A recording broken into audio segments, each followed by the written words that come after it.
American Top 40. Well, it's time now for the hit by the English singing star whose first public performance consisted mainly of ducking empty bottles thrown at him by the audience. And that was standard procedure at an English club called the Minerva. It had a pretty wild clientele. If they liked you, they didn't throw things. But if they didn't like you, then you were in a lot of trouble if you were standing still. This artist either moved pretty good on stage that night, or the audience liked him, because he's still around and making hits. His label moves up this week to number 28. Here's blues stylist Joe Cocker. You are... Joe Cocker debuted last week at 35. This week moves up to 28 with You Are So Beautiful. The hits from coast to coast. Radio plays them, record stores sell them, Billboard ranks them, and AT40 counts them down.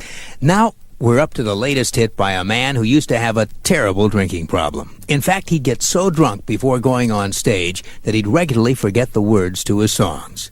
He's Joe Cocker, an Englishman who hit big in the early 70s with great songs like The Letter, Cry Me a River, and You Are So Beautiful.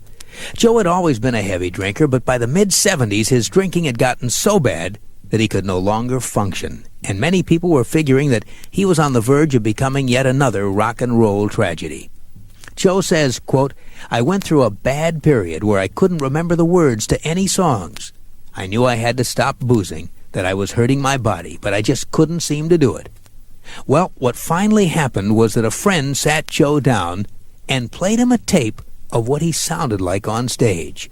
Joe says, I heard those tapes and I said, that can't be me singing. It sounded horrible, and that straightened me out. That was 3 years ago, and I haven't had much to drink since. I'm not killing myself anymore, and I'm looking pretty good. This week, Joe Cocker is in our countdown for the first time in 7 years. Here he is in a duet with Jennifer Warnes that makes a big move up 6 notches this week. At number 5, Up Where We Belong.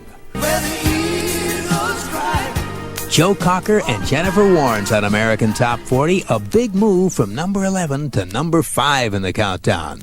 Up Where We Belong.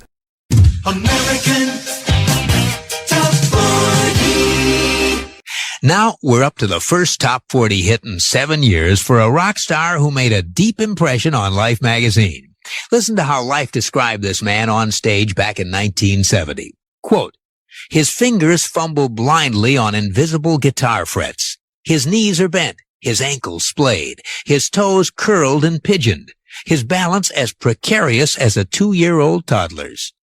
Looking at the face framed with long, curling locks, you see the contorted mouth, the bulging eyes, the pale, drawn skin of a man struggling to assert himself against insuperable obstacles.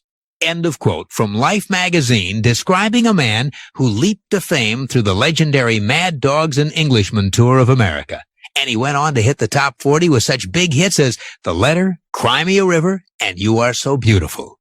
And this week, he's back in the countdown with his first top 40 hit in 7 years. And the biggest hit he's had so far in his career.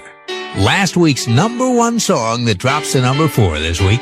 In a duet with Jennifer Warnes, here's Joe Cocker. Joe Cocker and Jennifer Warnes. Last week's number 1 song in the USA. It was number 1 for 3 weeks, and this week falls to number 4. Up Where We Belong. The hits from